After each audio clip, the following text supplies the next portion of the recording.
Senhor, fazei-me instrumento de vossa paz.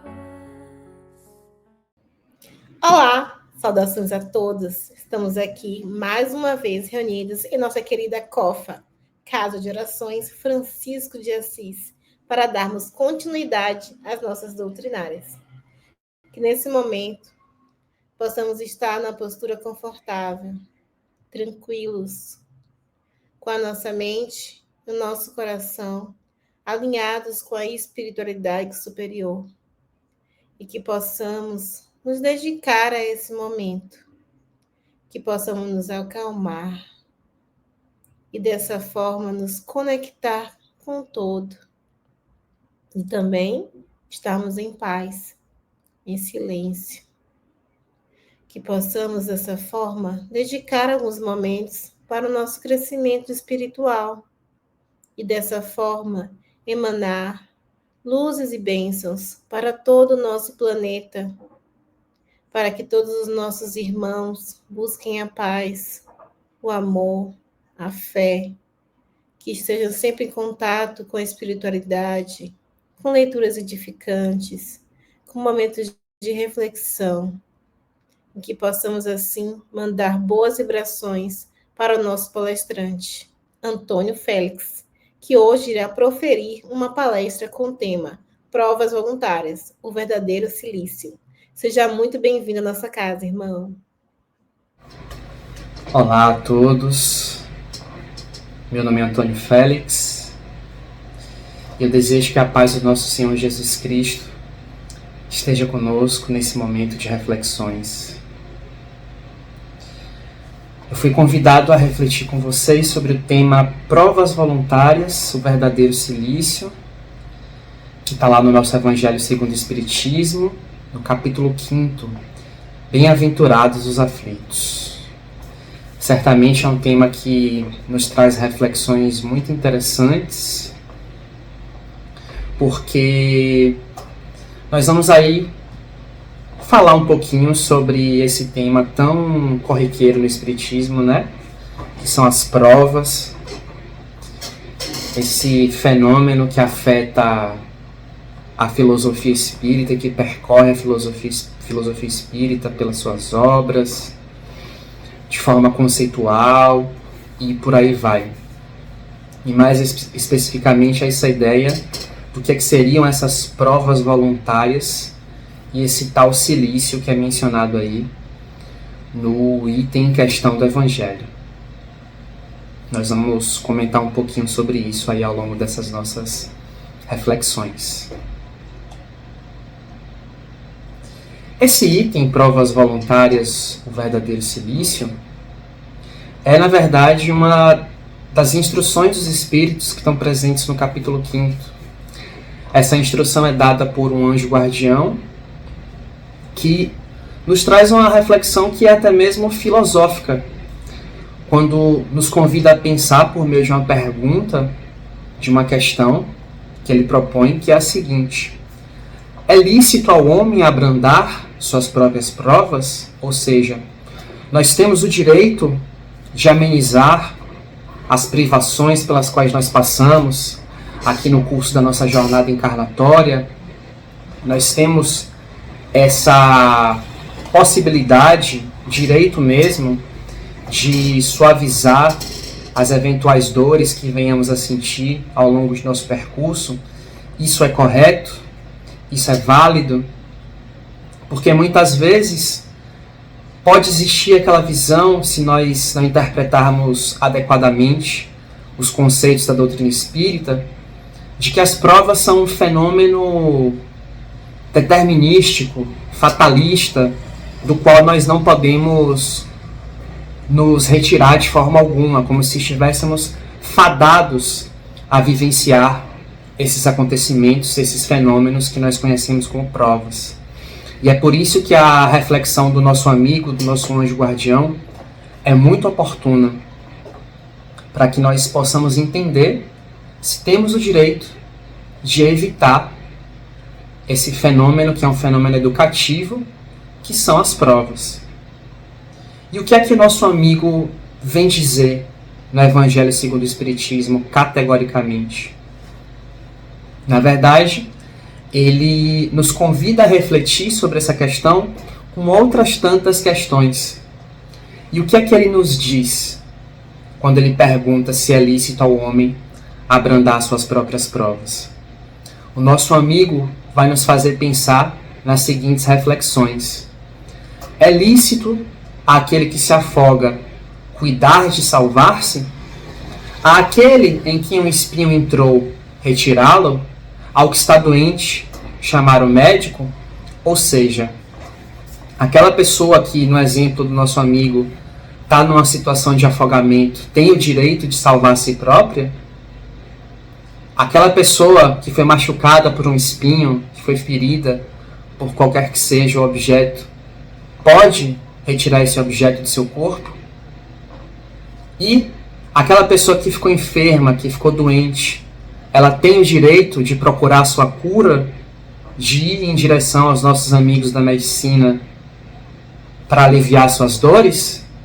Eu acredito que para vocês que me assistem agora, essa resposta, ou essas respostas, são mais do que óbvias. É claro que nós temos o direito de aliviar toda e qualquer dor que nós sentirmos, seja, nesses exemplos, através da nossa própria salvação de um afogamento, ou através da retirada de um espinho que nos fere, ou através da busca pela cura quando estivermos doentes. Óbvio que sim, até porque nós sabemos, dentro do Espiritismo, que somos filhos de um Deus que, dentre suas tantas virtudes, tem a virtude de ser infinitamente justo e bom. E como o evangelista João dizia, Deus é amor. Então, naturalmente, que Deus quer o bem de suas criaturas. Então, um Pai infinitamente amoroso jamais ia querer que as suas criaturas padecessem por sofrimentos desnecessários, ou impediria que essas criaturas recorressem a quaisquer meios que fossem para aliviar os seus sofrimentos. Então, quando o nosso amigo anjo guardião nos pergunta, nos convida à reflexão sobre ser lícito a nós, se temos o direito de aliviarmos as nossas próprias dores, ele nos responde categoricamente: sim, nós temos esse direito de aliviar aquilo que nos machuca.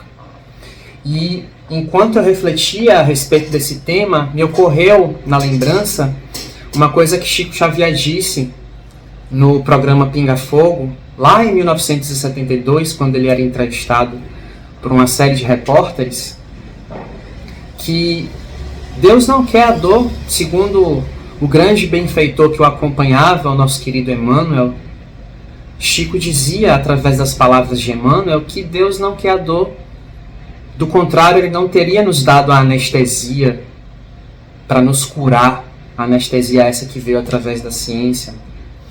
Então, de forma alguma, nós estamos impedidos de recorrer a esses tantos meios para nos aliviarmos, o que só prova a misericórdia divina, o que só mostra como Deus quer o nosso bem e o nosso bem-estar, o que só nos faz refletir e perceber como estamos cercados por uma doutrina de amor, uma doutrina de muita luz e de muita sabedoria. Afinal de contas, se fôssemos fadados ao sofrimento, teríamos de fato destinos terríveis nessa nossa encarnação, não é verdade? E essas reflexões também nos fazem pensar naturalmente, né? No sentido das provas, como eu havia dito, né? Essa palavrinha que percorre tanto o universo espírita, né? Porque já que nós estamos pensando sobre a possibilidade de abreviar os nossos sofrimentos, nós precisamos lembrar também que no contexto da doutrina espírita, esses sofrimentos que nós vivenciamos têm uma razão de ser na nossa vida. Tanto quanto possível, nós podemos sim aliviar as nossas dores, sabendo ao mesmo tempo que toda dor tem a sua finalidade eminentemente educativa na doutrina espírita, de nos fazer crescer de alguma forma, de impulsionar o nosso crescimento. Não é à toa que o nosso amigo anjo guardião vem nos dizer que as provas têm por fim, ou seja, têm por objetivo, exercitar a inteligência tanto quanto a paciência e a resignação, porque é por meio das inúmeras dificuldades da vida, seja nos contextos familiares, nas relações de trabalho, nas relações interpessoais, na esfera social, nas relações econômicas e nas eventuais privações pelas quais passemos em todos esses contextos, ou em cada um deles, todas as provas que nós vivenciamos, de alguma forma, nos convidam a reflexões e ações para que nós movimentemos o melhor de nossos esforços enquanto espíritos encarnados, para que nós basicamente evoluamos. Então é para isso que servem as provas. O sofrimento não é algo arbitrário e aleatório, como nós sabemos na doutrina espírita. E dentro desse contexto, o importante, ainda segundo o nosso amigo anjo guardião, é que nós pratiquemos aquilo que o próprio Evangelho diz, que é o chamado bem sofrer. Sofrer adequadamente, ou seja, existem aquelas provas que nós conseguimos sim amenizar, mas eventualmente existem aquelas que não são tão fáceis de administrar, que são mais difíceis de gerenciar. Então, para essas, talvez, por exemplo, nós possamos citar alguma enfermidade da qual nós não consigamos nos curar, seja uma enfermidade crônica ou algo do tipo. Nesse sentido, o mérito, segundo o nosso amigo anjo guardião, consiste em sofrer sem murmurar as consequências dos males que não seja possível evitar, perseverar na luta, não se desesperar caso nós não sejamos bem-sucedidos, ou seja, continuarmos firmes, acreditando que a vitória será alcançada, não entrar em desespero, o que está relacionado ao fato de nós confiarmos irrestritamente nosso Pai maior, que é um Pai amoroso, o que nos faz lembrar também de um item do Evangelho, segundo o Espiritismo, que fala sobre a justiça das aflições. Toda dor que nós vivenciamos, toda dor que nós enfrentamos aqui no nosso contexto reencarnatório, é justa. Todas as aflições são justas. Todas as dores têm uma razão de ser, e nós sabemos que essas dores, quando não precedem da própria vida, da encarnação atual, elas remontam ao nosso passado espiritual, porque é muito importante termos em vista que nós somos espíritos, que nós temos milênios e milênios de histórias vivenciais. Nós já vivemos muito. Então nós temos aí esse repertório de faltas cometidas, que temos a oportunidade santa de resgatar aqui na nossa vivência atual aqui na Terra. Então é importante lembrar disso tudo, para que a gente saiba sofrer, vivenciar as provas mais difíceis da melhor forma possível. Porque certamente nós seremos recompensados no entendimento de recompensa que a doutrina nos traz pela vitória que tenhamos diante das nossas aflições, diante das nossas adversidades. E como eu havia dito, todas elas são justas, porque se somos filhos de um Deus infinitamente justo e bom, não há por que essas aflições que nós sofremos serem aflições desnecessárias, aleatórias ou algo do tipo. Sempre existe uma explicação para as dores que venhamos a sofrer. Deus não age de forma caprichosa, não age de forma parcial, escolhendo filhos para sofrer. Não é assim que funciona. E o próprio Mestre Jesus nos falou nesse sentido, nos convidando ao bem sofrer. Lá no Evangelho ele diz, inclusive, esse trecho do Evangelho é o título do capítulo, que é o capítulo dos nossos estudos, que é o capítulo 5º, quando o nosso amado Mestre nos diz: bem-aventurados os que choram, pois que serão consolados. Bem-aventurados os famintos e os sequiosos de justiça, pois que serão saciados. Bem-aventurados os que sofrem perseguição pela justiça, pois que é deles o reino dos céus. Ou seja, aqueles que sabem sofrer com essa resignação, com esse entendimento de que a justiça divina nos ampara em todo instante, a todo momento, aqueles que sabem vivenciar as suas provas dessa forma, compreendendo inclusive que elas são passageiras, porque a nossa vida na terra é passageira, esses serão os bem-aventurados. Aqueles que sois pobres, porque vosso é o reino dos céus. Bem-aventurados vós que agora tendes fome, porque sereis saciados. Ditosos sois vós que agora chorais, porque rireis. E essa é a mensagem que o Mestre nos deixou em suas bem-aventuranças. Já indicando aí, inclusive, os conceitos da doutrina espírita, né? Quando nos diz que o bem sofrer em uma encarnação certamente trará a recompensa da felicidade na vida futura, na vida espiritual, em outras encarnações. Então,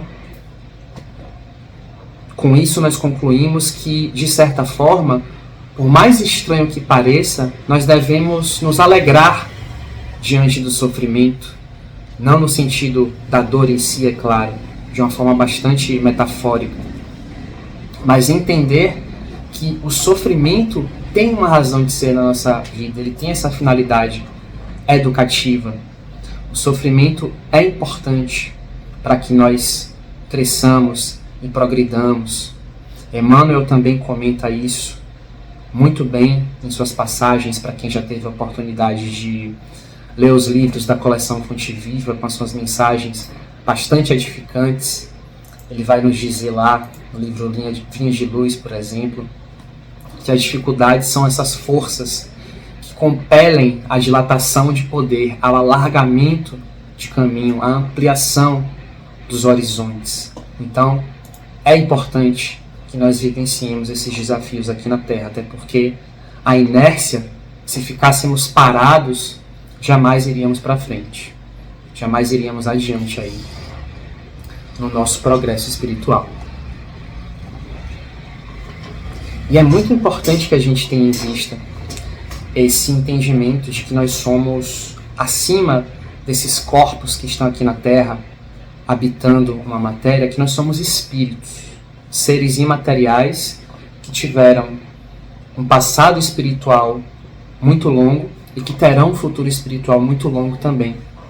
É importante nos enxergarmos, acima de tudo, com a verdadeira natureza que possuímos, que é a natureza espiritual, porque dessa forma, como eu já tinha falado, nós começamos a observar a nossa vida de forma mais leve, por saber que esse curto espaço de tempo que percorremos aqui na Terra representa só um grão de areia no meio da imensidão espiritual. Logo, as provas que nós vivenciamos aqui na Terra, elas também são curtas, apesar de não parecer dessa forma. Elas também são passageiras, e elas também perdurarão um curto espaço de tempo diante da infinitude que é a nossa vida espiritual. Ou seja, quando nós passamos a encarar a vida pelo prisma espiritual, sabendo que somos espíritos, vemos a vida como esse minúsculo ponto no infinito. E aí cada vez mais nós vamos aprendendo a enxergar todo esse nosso contexto difícil com mais leveza. Claro que isso é um exercício diário, né? Aos poucos nós vamos aí construindo essas reflexões dentro do reino de Deus, que é o nosso coração. Nós vamos sedimentando isso daí pouco a pouco, né? Para que nós possamos, dia após dia, nos ver não como seres humanos, não como pessoas, não como Antônios, Marias, Joãos, mas como espíritos vivendo uma experiência material. E isso é realmente muito libertador, né? Como diz um outro item do Evangelho segundo o Espiritismo, chamado Motivos de Resignação, através dessas reflexões a respeito da nossa natureza espiritual, nós começamos inclusive a moderar desejos, né? O que inclusive evita que nós construamos mais provas para nós mesmos, né? Porque na medida em que a gente vive uma vida equilibrada, nós podemos evitar percorrer caminhos que acabam sendo infelizes. E aí nós aprendemos a nos contentar com o espaço que nós nos ocupamos aqui na Terra, sem ambições desmedidas, sem querer demais, por assim dizer, né? Sem invejar aquilo que os outros possuem. Receber cada vez mais esses impactos que nós sentimos da vida com mais alívio, com menos dor, com mais sabedoria, inclusive. E aprendemos cada vez mais nessa construção. E um outro elemento que nos ajuda muito nessa vivência das provas, né, naturalmente, nós não podemos deixar de levar em conta, é aquele tradicional veículo de comunicação e conexão com a espiritualidade, que é a prece nossa de cada dia. E é importante que, ao lidarmos com essas provas, sejam elas voluntárias ou não, nós tenhamos esse hábito de nos apoiarmos na conexão com o divino, nas conversas com Deus, com os amigos espirituais, e que ela seja calcada, solidificada e baseada nessa verdadeira fé viva no nosso Pai, que certamente vai trazer alívio para toda e qualquer prova que nós vivenciemos. E existe uma frase do jargão popular, né, uma frase clássica que já diz que Deus não coloca fardos pesados em ombros fracos. Portanto, todas as provas que nós vivenciamos são possíveis de serem contornadas de alguma forma. Nenhuma prova é impossível de ser vencida para os olhos de Deus. E isso é muito consolador. Muito consolador. Precisamente. E é importante nós sabermos, né, que vivenciar as provas faz parte do processo de aprendizado aqui na Terra, porque sabemos que a felicidade não é deste mundo. O próprio Mestre Jesus já nos asseverou que no mundo nós teremos aflições, mas ele diz, graças a Deus, completando a frase, mas tende bom ânimo, eu venci o mundo. Nós também venceremos as nossas atribulações aqui no mundo, com os nossos esforços, porque somos capazes e seremos capazes. Então, feitas essas reflexões amplas sobre provas, sabendo que nós temos sim o direito de amenizarmos as dores que recaem sobre nossos caminhos, até porque Deus nos criou como espíritos dotados de inteligência para solucionar os nossos problemas de um modo geral. O nosso amigo anjo guardião, na instrução sobre a qual estamos refletindo, vai nos trazer uma outra questão bastante interessante também, né? Só para lembrar o título, estamos falando de provas voluntárias, o verdadeiro silício. Falamos até então de provas voluntárias, e agora vamos pensar um pouquinho sobre esse verdadeiro silício. Então, o nosso amigo vai nos perguntar da seguinte forma a respeito dessa segunda questão. Haverá mérito em procurar alguém aflições que lhe agravem as provas por meio de sofrimentos voluntários? Ou seja, aquela pessoa que procura provas para si mesma, ou mais provas, porque todos nós já temos a nossa cota de desafios aqui na Terra, essa pessoa que tem algo a ganhar com essa atitude, ela tem algum mérito com isso? E aí cabe lembrar só a título de ilustração a questão do silício que é mencionado, né, no título dessa instrução dos espíritos. O silício, para quem eventualmente não saiba, como eu não me lembrava e não sabia muito bem, é um instrumento que é como se fosse um cinto com umas espécies de ganchos que a pessoa utiliza no seu próprio corpo como instrumento de mortificação, de martírio, de tortura, de suplício, ou seja, é um instrumento de autoflagelação que alguém usa para ferir a si próprio, basicamente. E aí, o título do nosso... parte do título da nossa instrução, né, é o verdadeiro silício, por causa disso. O Kardec, acredito que ele tenha tido essa ideia de intitular esse item para fazer essa relação mais clara, né, para que a gente entenda de forma melhor. Ou seja, vale a pena que alguém tome para si um instrumento que seja usado para mortificar a si próprio? E aí, no caso do Espiritismo, nós estamos falando das provas, né? Vale a pena contrair mais provas para si? E o nosso amigo anjo guardião nos traz uma resposta, uma reflexão muito sábias a respeito disso. O que é que ele vem nos dizer? Ele nos diz que, aparentemente pode ser assustador, que sim, é meritório trazer silícios para si, mas existe um complemento a essa resposta do nosso amigo. O que é que ele nos diz? Ele nos diz que é meritório sim esse processo de autoflagelação metafórica, quando os sofrimentos e as privações objetivam o bem do próximo, porquanto é a caridade pelo sacrifício. Há grande mérito quando os sofrimentos e as privações objetivam o bem do próximo, porquanto é a caridade pelo sacrifício. Vejam que coisa interessante. Nosso amigo está nos dizendo que vale a pena sim sacrificar a si próprio, desde que o interesse seja o próximo, o nosso irmão, o outro que está diante de nós. Isso é muito meritório. Isso, inclusive, é a base da doutrina espírita. Aqui a gente encontra o princípio da caridade que Jesus nos ensinou, né? Conforme nos diz o Livro dos Espíritos. É a benevolência para com todos, é a indulgência para com as faltas alheias e o perdão das ofensas.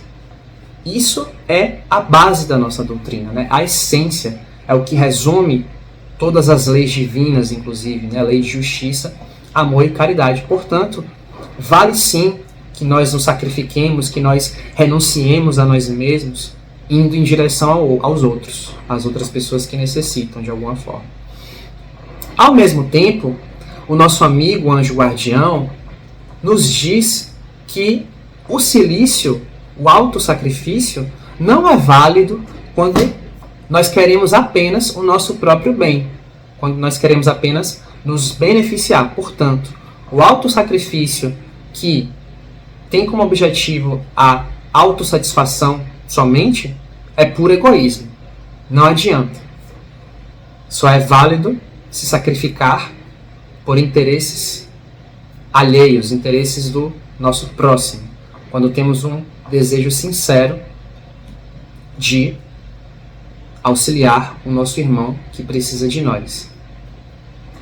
Obviamente que esses sacrifícios que são voltados somente para o nosso próprio benefício são sacrifícios egoístas. Estamos falando aqui de satisfações egoístas, quando não existe, por exemplo, uma satisfação construtiva para o indivíduo.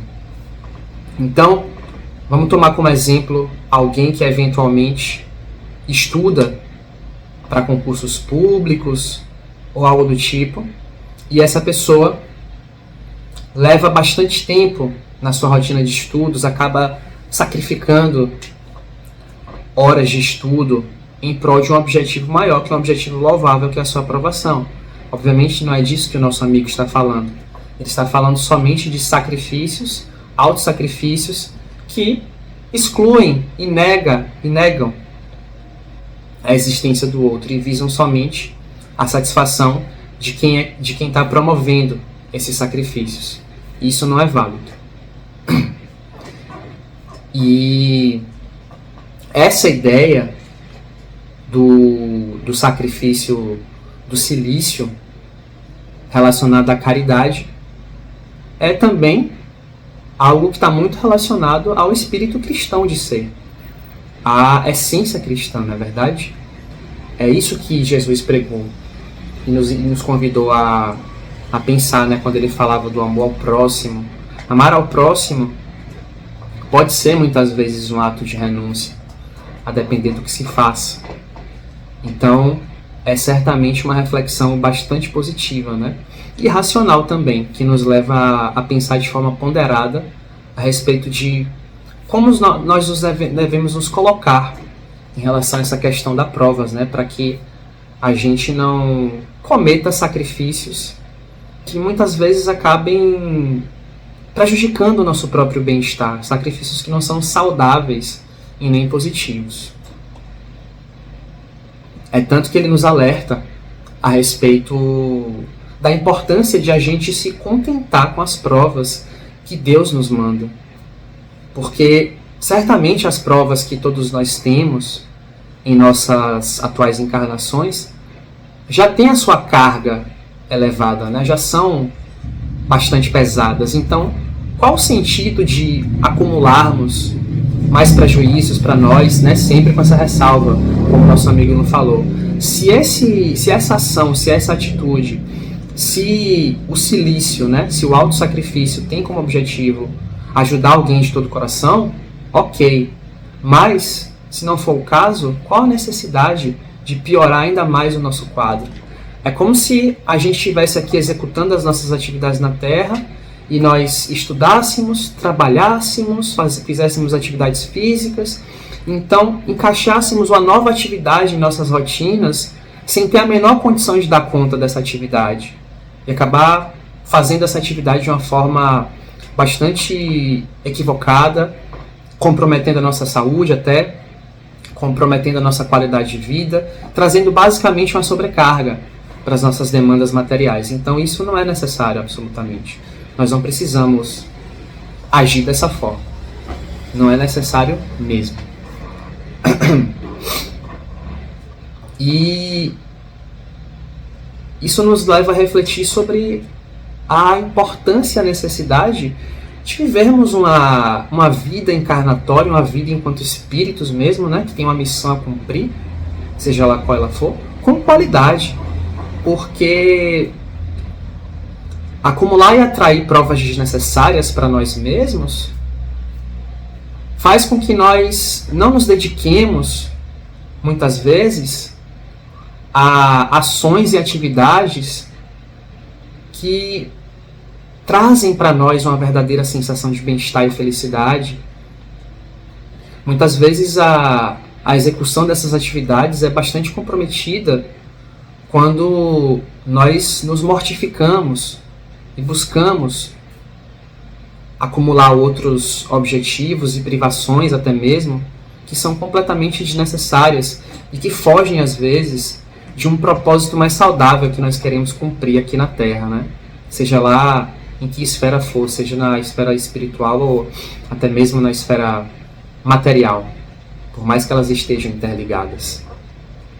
Então é importante que nós respeitemos nossos limites enquanto seres humanos e enquanto espíritos na execução dessas provas.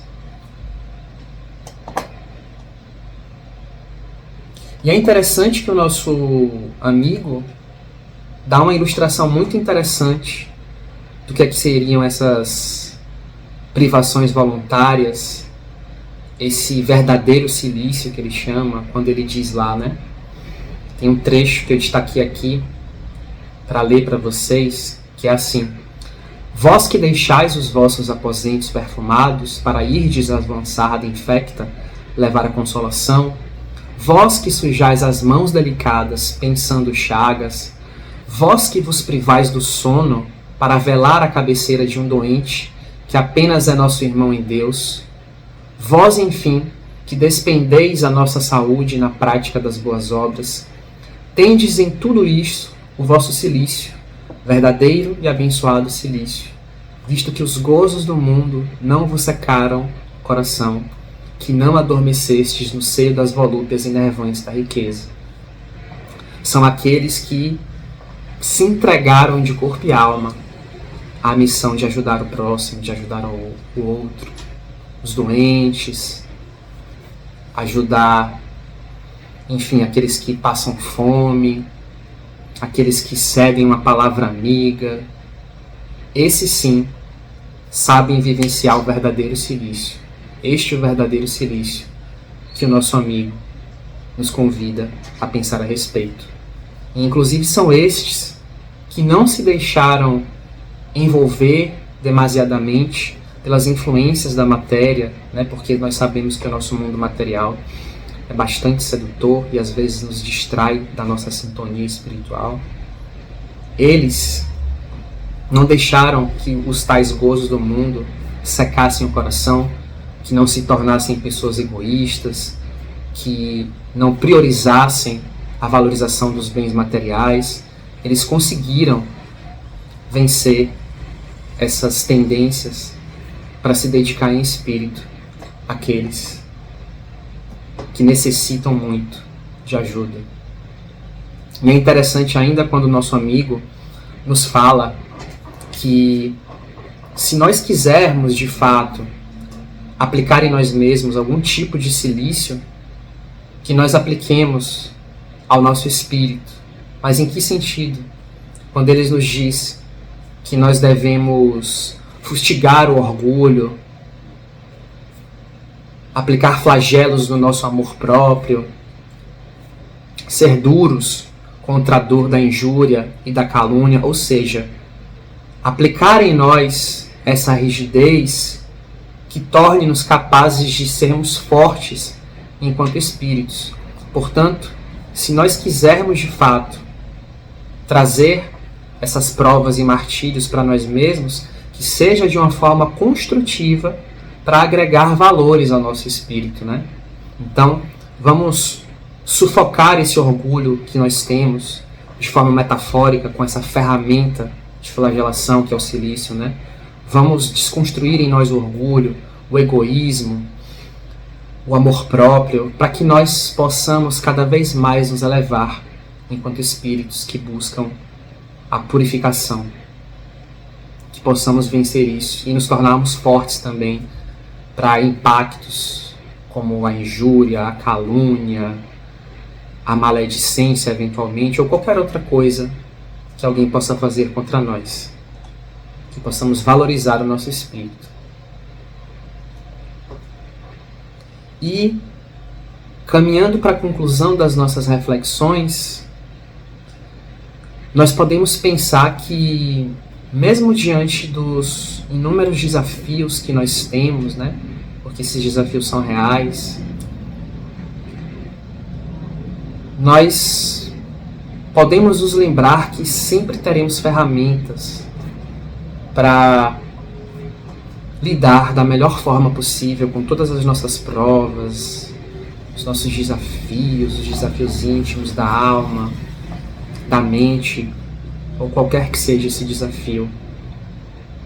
Tanto é assim que em um determinado capítulo do Evangelho, salvo engano, esse mesmo capítulo que é assunto das nossas reflexões, o capítulo Bem-aventurados aflitos,